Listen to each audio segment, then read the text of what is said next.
أليس الله بكاف عبدا. Bismillahirrahmanirrahim. Ve bihi nesta'in.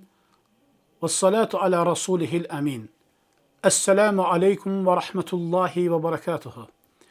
Aziz ve değerli Müslümanlar, bugün Uca Allah'ın izniyle sizlere hükmü Uca Allah tarafından nazil edilen ve tefsilatlı şekilde Resulü tarafından bildirilen, dinimizde oldukça önemli yere sahip olan, lakin əfsuslar olsun günümüzdeki Müslümanlar tərəfindən xəbərsiz qalınan bir İslam hökmü haqqında danışmaq istəyirəm.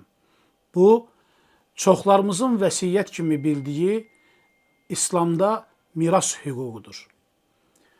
Əziz Müslümanlar, bu babın çətin və qarışıq olmasından və yaxud fiqh dərslərinin sona qədər tədris olunmamasından və yaxud da hansısa başqa bir səbəblərdən dolayı bu mövzunun təxirə salınması bu qədər əhəmiyyətli bir mövzudan xəbərsiz olmağımıza səbəb olub. Üzərində qul haqlarının qurulduğu bu şərəfli bir ibadət zamanı çatdıqda hər bir müsəlmana əməl etməsi vacib olan bir ibadətdir. Əziz müsəlmanlar, miras İslamda təkcə mal bölgüsü deyil. Çoxlarımızın ancaq pul bölgüsü kimi bildiyimiz miras əslində ədalətin, məsuliyyətin, qohumluq əlaqələrinin, qul haqlarının qorunmasıdır. Uca Allah mirasla bağlı öz kitabında nazil etdiyi ayələrin sonunda bu ayələrdən çıxan hökmlərə əməl edənlərə mükafat, bu hüdudları aşanlara isə cəza verəcəyini bildirmişdir. Bu qədər əhəmiyyətli olan, bu qədər önəmli olan bir məsələdən bizlərin elmsiz qalması əslində sonunda böyük fəsadlara yol açan, hətta bəzən cinayətlərlə bitən, sonunda insanların haqlarının pozulmasına səbəb olan hadisələrlə nəticələnmişdir. Əziz müsəlmanlar, bu günləri müsəlman ailələrində mirasın doğru düzgün Allahın buyurduğu şəkildə bölünməməsi doğma qardaş bacının bir-birinə qarşı zülm etməsinə səbəb olmuşdur. İslamdan öncə cahiliyyə dönəmində Məkkə müşrikləri qadına, uşağa, ataya, anaya mirasdan pay verməzdilər. Qolu zorlu olan, zəif olanın malını mənimsəyirdi. İslam miras hüququnu tətbiq etməklə bu zülmü ortadan qaldırdı. Miras Allahın ədalətidir. Eyni zamanda miras bir məsuliyyət məsələsidir. Hər kəs onun olmayan malı mənimsəməkdən çəkinməklə, başqasının malını da özünə qaytarmaqla bir İslam cəmiyyətində məsuliyyət daşıdığının fərqinə varır. Əziz və dəyərli müsəlman qardaş və bacılarım, bizləri əslində bu sual düşündürməlidir. Mən bugün vəfat etsəm, məndən geriyə qalan mal fərqi yoxdur. Azdır və yaxud çoxdur. Necə bölünəcək? Bu Allahın buyurduğu şəkildədirmi?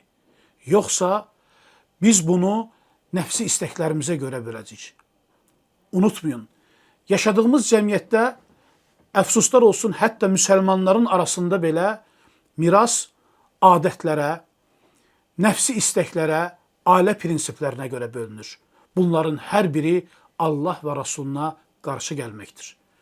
Cəmiyyətimizdə geniş yayılmış məsələlərdən birisi, məsələn, evin böyük oğlu malın böyük hissəsinə sahib olur. Və yaxud atanın, ananın yanında qalan övlad malın hamısını götürür. Və yaxud da ev son beşiyin olmalıdır kimi mirasın bölünməsi əslində Allahın buyurduğu hökmlərin ziddinədir. Əziz və dəyərli müsəlman qardaş və bacılarım, Uca Allahın izni ilə başlatdığımız bu silsiləvi miras dərslərini bir yerdə öyrənməyə və əməl etməyə hər birinizi dəvət edirəm. Bu, Allahın bizim üzərimizə vacib etdiyi bir ibadətdir. Gəlin bu ibadəti bir yerdə öyrənək və tətbiq edək. Allah hər birinizdən razı olsun. Birinci dərs. Dərsə keçməmişdən öncə bəzi terminlərlə, ki bu terminlər qarşıda tez-tez istifadə olunacaq, bu terminlərlə tanış olmağımıza ehtiyac var. 1. Muris. Muris vəfat edən şəxsdir. 2. Varis. Varis vəfat edən şəxsin malına sahib olunacaq şəxsdir. 3. Miras. Vəfat edən şəxsin yerdə qalan malı miras adlanır. Bu üç termin İslamda miras hüququ dərslərində ən çox istifadə olunan terminlərdir. Mirasın bölünməsi üçün tələb olunan şərtlər var. Bu şərtlər toparlanmadığı müddətcə murisin malı miras olaraq bölünməz. Birinci şərtimiz murisin ölümünün yəqin şəkildə bilinməsidir. Bir şəxsin ölümü yəqin şəkildə bilinməzsə, məsələn, itkin düşərsə, uzun müddət ondan əlaqə saxlanılmazsa, o şəxsin ölümünə yəqin hökm verilmədiyi müddətcə onun malı miras olaraq bölünməz. 2. Varisin həyatda olması. Muris vəfat etdikdən sonra yerdə qalan malı əldə etmək üçün varisin həyatda olması şərtdir. Əgər vəfat edən şəxsin varisi yoxdursa, onun malı beytulmala, yəni dövlətə qalır. 3.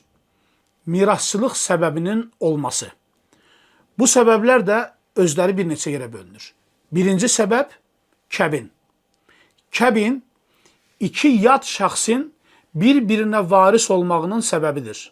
Məsələn, bir kişi ilə qadın ailə qurduqdan sonra qadın o kişi ilə qurduğu kəbindən dolayı miras malına artıq onun da bir haqqı var.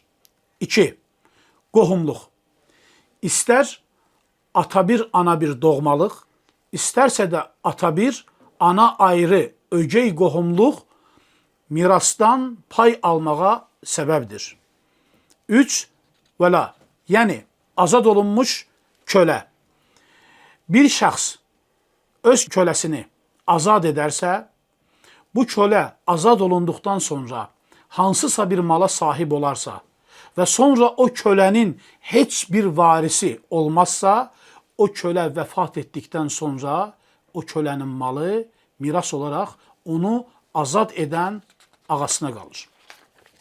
Bu hallar murisin mirasının bölünməsinin şərtləridir.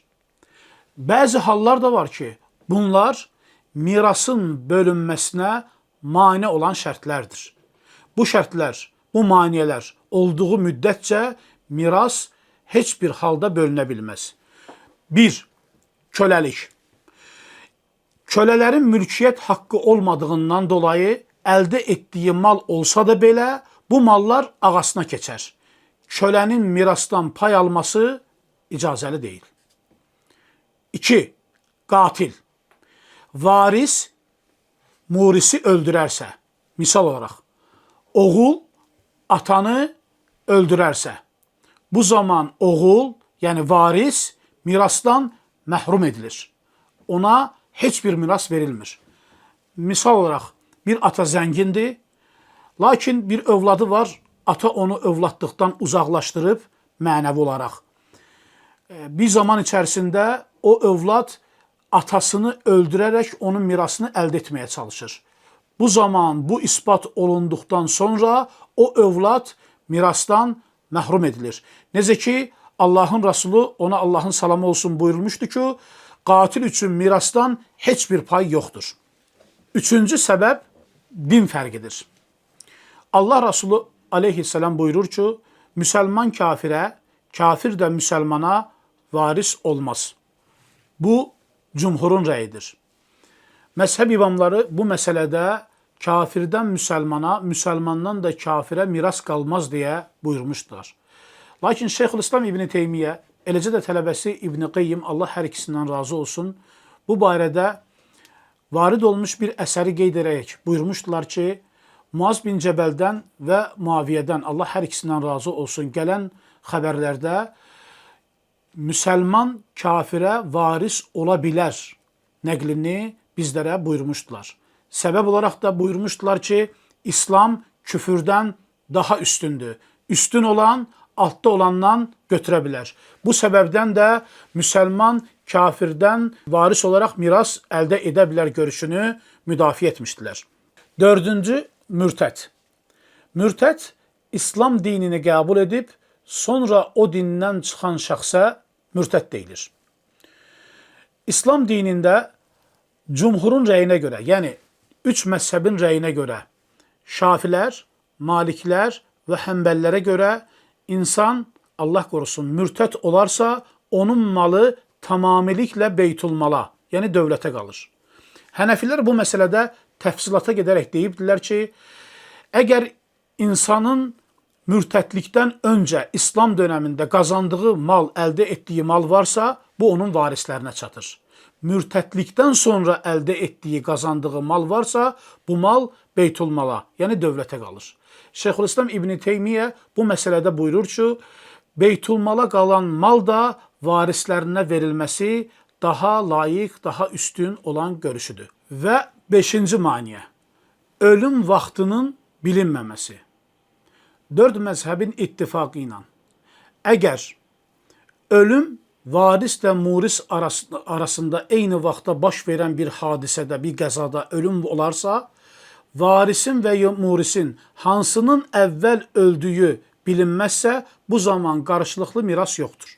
Məsələn, ata və oğul eyni avtomobil qəzasında vəfat ediblər. Hansı əvvəl vəfat edib bilinmir. Bu zaman ata oğula, oğul ataya varis hesab olunmaz. Bu, İslam fikrində hansının daha əvvəl öldüyü bilinmədikdə qarşılıqlı miras yoxdur qaydası ilə tənzimlənmişdir. Son olaraq, 6-cı maniyə, varisin bilinməməsi. Mirasda varisin bilinməməsi dedikdə, varisin yəqin şəkildə bilinmədiyindən söhbət gedir. Bunun fiqdəki qaydası mal haqq sahibi bilinənə qədər qorunub saxlanılır qaydası ilə tənzimlənir və qərar verilir, varis axtarılır. Məsələn, ata körpə vaxtında uşağını yetimlər evinə verib və yaxud tərk edib gedib. Ata vəfat edib, onun malı miras olaraq qalıb. Varis bilinmir. Var, amma bilinmir. Bu zaman bu heyət bu varisin axtarışına qərar verir. Axtarıldıqdan sonra, hətta bəzi fəqihlər bu axtarış müddətini 90 və 100 ilə qədər uzadıblar. Bu müddətdən sonra varis tapılmazsa, mal beytulmala, yəni dövlətə qalır. Miras hüququnda növbəti maneələrdən birisi də bu özlüyündə müstəqil bir maneədir. Buna miras hüququnda həcb deyilir. Həcb, varisin mirasdan ya tamamiliklə məhrum edilməsi və yaxud da qismən məhrum edilməsidir. Həcbin iki növü var. Birincisi, həcb-ü nöqsan dediyimiz, varis mirasdan tamamiliklə məhrum edilmir. Lakin mövcud şərtlər varisin mirasdan alacağı payı azaldır. Bunun fiqdə qaydaları, misalları çoxdur. Misal üçün, qadının övladı varsa, mirasdan başqa bir pay alır, övladı yoxdursa, başqa bir pay alır. Eləcə də atanın övladı varsa, mirasdan başqa bir pay alır, yoxdursa, başqa bir pay alır. İkinci, həcb-ü hirmən. Həcb-ü hirmən, varisin tamamiliklə mirasdan məhrum olmasıdır. Məsələn, övlad varsa, nəvələr, oğul xətti ilə gələn nəvələr mirasdan pay almır. Buna həcb-ü hirman deyilir.